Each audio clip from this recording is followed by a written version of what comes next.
విజయ్ చివరి cinema Jana Nayagan censor వివాదంలో చిక్కుకుంది. రిలీజ్ ఆలస్యమవుతోంది. ఈ విషయంపై దర్శకుడు రామ్ గోపాల్ వర్మ తీవ్ర విమర్శలు చేశారు. సెన్సార్ బోర్డు అవసరం లేదని అన్నారు. దీని గురించి పూర్తి డీటెయిల్స్ చూద్దాం. విజయ్ నటించిన జననాయగన్ సినిమా సెన్సార్ ఇష్యూతో ఆలస్యమవుతోంది. ఈ వివాదంపై రామ్ గోపాల్ వర్మ తీవ్రంగా స్పందించారు. డిజిటల్ యుగంలో అన్రెస్ట్రిక్టెడ్ కంటెంట్ ఫ్రీగా తిరుగుతుంటే సినిమాలకు మాత్రం సెన్సార్ ఎందుకని ప్రశ్నించారు. కట్స్ కాకుండా ఏజ్ రేటింగ్స్, వార్నింగ్స్ చాలని, ఇది ఎక్స్ప్రెషన్ ఫ్రీడమ్ కు వ్యతిరేకమని అన్నారు. ఈ వివాదం వెనక రాజకీయ కుట్రలున్నాయని అభిమానులు ఆరోపిస్తున్నారు. విజయ్ రాజకీయాల్లోకి అడుగుపెట్టడంతో ఇది ఆయన చివరి సినిమాగా రాబోతోంది. ఈ విషయం దేశవ్యాప్తంగా చర్చనీయాంశంగా మారింది.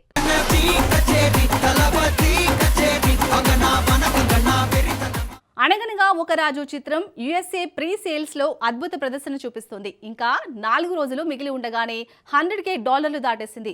2 పెద్ద చిత్రాలతో పోటీ పడుతున్న ఈ విజయం చాలా గొప్పది. దీని గురించి పూర్తి డీటెయిల్స్ చూద్దాం. భారీ క్రేజ్ సృష్టిస్తున్న అనగనగా ఒక రాజు యుఎస్ఏ బాక్సాఫీస్ లో అద్భుత రికార్డులు నమోదు చేస్తోంది. ప్రీ సేల్స్ ప్రారంభమైన నుంచి అద్భుత స్పందన లభిస్తోంది.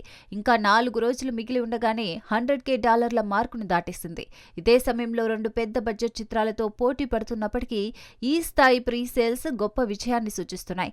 టాక్ ఎలా ఉన్నా ఈ చిత్రం బాక్సాఫీస్ వద్ద భారీ విజయం సాధించబోతుందని స్పష్టమవుతోంది. మిగిలిన రోజుల్లో ప్రీ సేల్స్ మరింత పెరిగే అవకాశం ఉంది. సినీ వర్గాలు ఈ చిత్రాన్ని బ్లాక్ బస్టర్ గా చూస్తున్నాయి.